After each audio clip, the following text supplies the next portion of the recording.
Check writer थे जिन्होंने कहानी लिखी थी जिसका नाम था रॉसम्स यूनिवर्सल रोबोट्स।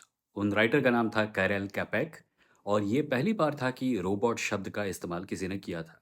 चेक भाषा में रोबोट शब्द का अर्थ हमें बताया जाता है कि स्लेव है और वहीं से शुरुआत हुई उस साइंस फिक्शन मोटिफ की जिसको आज हम रोबोट्स कहते हैं या रोबोटिक्स कहते हैं।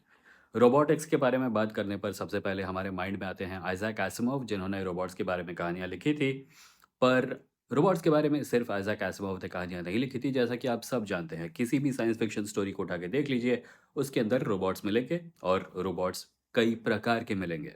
कभी-कभी ये रोबोट्स एंड्रॉयड्स होते हैं, ह्यूमनॉइड होते हैं, इंसानों जैसे दिखने वाले होते हैं, थोड़े बहुत या फिर पूरी तरह से। कभी-कभी बहुत ही ज़्यादा मैकेनिकल होते हैं और हम असल में वास्तव में एक ऐसी दुनिया में जी रहे हैं जहाँ रोबोट्स एग्जिस्ट करते हैं, जहाँ पे फैक्ट्रीज़ में रोबोट्स कारें बनाते हैं, जहाँ पे रोबोट्स आजकल बहुत सारे काम कर रहे हैं। इनफैक्ट बॉस्टन डायनामिक्स नाम की एक कंपनी है जो कि असल में रोबोट्स को उस स्तर तक लाने में सफल हो गई है, जिसके बारे में एक बड़ी हद तक अब तक हमने सिर्फ साइंस फिक्शन स्टोरीज़ में सुना था। जैसा कि मैंने बताया, जब रोबोट्स के बारे में लिखना शुरू हुआ साइंस फिक्शन में, तब रोबोट्स की जो परिभाषा थी, वो स्लेव्स की थी। एक ऐसी चीज़ जो हमारे लिए काम करे। आइज़ैक एसिमोव ने बाद में जो 3 लॉज़ ऑफ रोबोटिक्स बनाए, उनके हिसाब से रोबोट्स को 3 रूल्स को फ़ॉलो करना पड़ता था। रोबोट कभी इंसान को नुकसान नहीं पहुँचाएगा, रोबोट हमेशा इंसान की बात सुनेगा और तीसरा, रोबोट अपने आप को नुकसान नहीं पहुँचने देगा, प्रोवाइडेड ये पहले और दूसरे लॉ के साथ कॉन्ट्रडिक्ट ना करे। यानी कि अगर एक रोबोट को अपने आप को एक इंसान की जान के लिए न्यौछावर कर देना पड़े, तो वो करेगा क्योंकि उसका प्राइमरी पर्पस इंसान की सेवा है। समय के साथ रोबोट्स वाली स्टोरीज में बदलाव आते गए और एक समय ऐसा भी आया जब हमने रोबोट्स की जो स्लेव्स वाली परिभाषा है, इसको चैलेंज करने के लिए अलग-अलग प्रकार की स्टोरीज लिखनी शुरू की। आइज़ैक एसिमोव की कहानियों में भी इन एक्सपेरिमेंट्स की थोड़ी बहुत झलक मिलती है, पर बाद की कहानियों में ये काफ़ी उभर कर सामने आया, जहाँ पे एक रोबोट पूछता है, क्या मैं एक सेंटिएंट जीव नहीं हूँ? क्या मुझे अधिकार नहीं है वो चीज़ें करने का जो मैं करना चाहता हूँ? मुझे हर चीज़ करने के लायक बनाया गया है, पर मुझे फिर भी इंसान की सेवा के लिए इंसान के सामने सबसर्विएंट रहने की हिदायत दी जाती है। इनफैक्ट ये मेरे अंदर हार्ड कोडेड है। क्या ये मेरे साथ अन्याय नहीं है? ये सारे सवाल आपको कई साइंस फिक्शन नॉवेल्स में मिल जाएँगे। आपको कई साइंस फिक्शन नॉवेल्स में ऐसे सिनेरियोज़ में मिलेंगे जहाँ पे रोबोट्स आज़ाद हो जाते हैं। ऐसे सिनेरियो मिलेंगे जहाँ रोबोट्स रिवोल्ट करते हैं। ऐसे सिनेरियोज़ मिलेंगे जहाँ पे रोबोट्स डिसाइड करते हैं कि ये रूल्स हैं तो सही, पर मुझे इन्हें मानने की ज़रूरत नहीं है। मैं इंसानों को ख़त्म कर दूँगा और ये पृथ्वी उसके बाद मेरी होगी।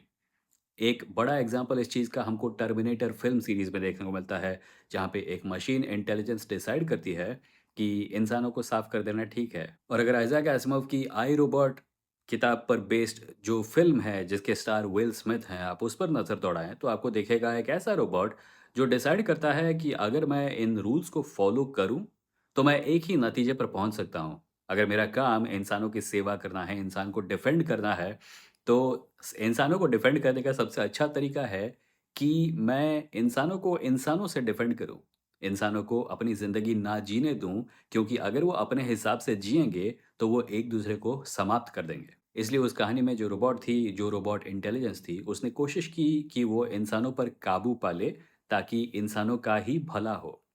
इसे एक नज़र से टोटलिटेरियन थॉट के रूप में देखा जा सकता है। हम अक्सर देखते हैं कि कई देशों में ऐसे पॉलिटिशियन निकलते हैं जो कहते हैं कि जो ये समझते हैं कि इस देश को बचाने का एकमात्र तरीका है कि मैं सारा कंट्रोल अपने हाथ में ले लूँ। पर दैट्स अ डिफरेंट कन्वर्सेशन। किसी और वीडियो में हम लोग पॉलिटिकल डिस्टोपियन फिक्शन के बारे में भी बात करेंगे। आज इस समय हम एक ऐसे मोड़ पर हैं जहाँ हमें पहली बार अपनी रोबोट फैंटेसीज़ को असली दुनिया में काम करते हुए देखना पड़ रहा है।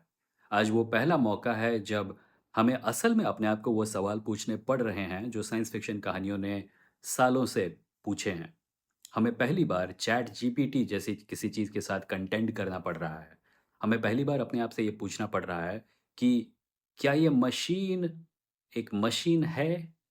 क्या यह मशीन एक बड़ी हद तक मुझ जैसी नहीं बन गई है? या कम से कम क्या ये मशीन एक बड़ी हद तक एक ऐसी चीज़ नहीं बन गई है, जिसे मैं कोशिश करके भी नॉन ह्यूमन नहीं मान पा रहा हूँ। अगर हम रोबोट्स के बारे में बात कर रहे हैं, तो हो सकता है हमें साइबॉर्ग्स के बारे में भी बात कर ही लेनी चाहिए, क्योंकि अगर एक रोबोट का डेफिनेशन वो है जो कि इंसान जैसा दिखता है पर इंसान असल में होता नहीं है क्योंकि वो एक मशीन है, तो तब क्या होता है अगर मेरे शरीर के सारे अंग धीरे-धीरे बदल के मशीनी अंगों से रिप्लेस कर दिए जाएँ? अगर मेरी हार्ट की जगह एक पेसमेकर हो, अगर मेरी लिवर, किडनी और दूसरे अंगों की जगह एक मशीन हो, अगर मेरे ब्रेन की जगह एक मशीन हो, तो क्या मैं एक रोबोट हूँ? इस प्रकार के जीव को साइंस फिक्शन में साइबॉर्ग कहा जाता है, जो कि अब्रिविएशन है साइबरनेटिक ऑर्गेनिज्म का। और इस प्रकार के जीव भी साइंस फिक्शन में कई बार देखने को मिलते हैं। अगर आपने रोबोकॉप फिल्म देखी है, तो आपने एक साइबॉर्ग देखा है। साइबॉर्ग्स हमारे सामने एक इंटरेस्टिंग प्रॉब्लम प्रेजेंट करते हैं। अगर हम रोबोट्स और इंसानों के बीच में एक क्लियर लाइन खींचना चाहते हैं, तो साइबॉर्ग हमें ये करने से रोकते हैं, क्योंकि अगर एक लाइन है, तो साइबॉर्ग उस लाइन के किस साइड पे आता है? क्या एक साइबॉर्ग एक रोबोट है या एक साइबॉर्ग एक इंसान है? एक हद तक हम ये कह सकते हैं कि साइबॉर्ग एक इंसान है जो कि टेक्नोलॉजी द्वारा ऑगमेंटेड है। पर तब क्या होगा जब हम जिस प्रकार से हम मशीनें बनाते हैं, ऑर्गन्स बनाते हैं, मशीनी ऑर्गन्स बनाते हैं, तब क्या होगा जब हम इंसानों के ऑर्गन्स भी उसी प्रकार लैब में ग्रो कर पाएँगे? तब क्या होगा जब एक रोबोट होगा जिसका ढाँचा मशीनी होगा, पर उसके इंटरनल ऑर्गन्स में मशीनी पुर्ज़ों की जगह बायोलॉजिकल ऑर्गन्स को रखा जाएगा या अटैच किया जाएगा जिन्हें लैब में ग्रो किया गया है। क्या वो जीव एक रोबोट होगा?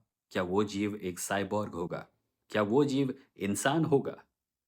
इंसान का मतलब है क्या? इस पूरे वीडियो का अगर कोई एक सार निकलता है, मेरे हिसाब से वो ये है कि अगर कोई एक सवाल है जो रोबोट्स हमें अपने आप से पूछने पर विवश करते हैं, तो वो है कि इंसान का मतलब है क्या? इंसान क्या होता है? क्योंकि अगर हम इवोल्यूशनरी पर्सपेक्टिव से देखने जाएँ, तो हम कई चीज़ें रह चुके हैं। हम बंदर जैसा कुछ रह चुके हैं और उससे पहले हम कुछ और जीव रह चुके हैं। उन जीवों को हम भी नहीं कहेंगे। जब हम इंसान कहते हैं, तो आम तौर पर हमारा मतलब होता है, इस समय हम जैसे दिखते हैं, वैसा कुछ। और जब हम एक ऐसे टेक्नोलॉजिकल समाज की कल्पना करते हैं और एक ऐसे टेक्नोलॉजिकल समाज में असल में रहते हैं, जहाँ पे हमें इस सवाल को अपने आप को बार-बार पूछना पड़ता है कि वेट वो जो चीज़ मुझे दिख रही है, क्या वो इंसान है? जैसे कि चैट जीपीटी या चैट जीपीटी की इंटेलिजेंस वाला कोई ऐसा मशीन जो कि इंसान जैसा दिखता हो। जब हम अपने आप को एक ऐसे समाज में पाते हैं, तो ये सवाल बहुत ज़्यादा सिग्निफिकेंस धारण कर लेता है। क्योंकि अब सवाल सिर्फ़ हमारी इवोल्यूशनरी डेफ़िनेशन के बारे में नहीं है। अब सवाल उन सब डेफ़िनेशंस के बारे में है, जो कि हमें शायद पैदा करनी पड़ेंगी, इस रोबोट वाले सवाल का जवाब देने के लिए। Thank you for listening. मैं हूँ विमो और मैं कभी-कभी साइंस फ़िक्शन के बारे में बात करता हूँ और जब करता हूँ तो उसे रिकॉर्ड करके इस चैनल पे डाल देता हूँ। अगर आपको ये वीडियो अच्छा लगा तो कमेंट्स में ज़रूर बताइए और अगर आपको इस वीडियो के जैसे कुछ और वीडियो देखने हैं जिनका लेना-देना थोड़ा बहुत साइंस फ़िक्शनिश कॉन्सेप्ट्स के बारे में है, तो डेफ़िनिटली कमेंट्स में बताइए और मैं उसके बारे में वीडियो बनाने की कोशिश करूँगा। Thank you for watching. Bye-bye.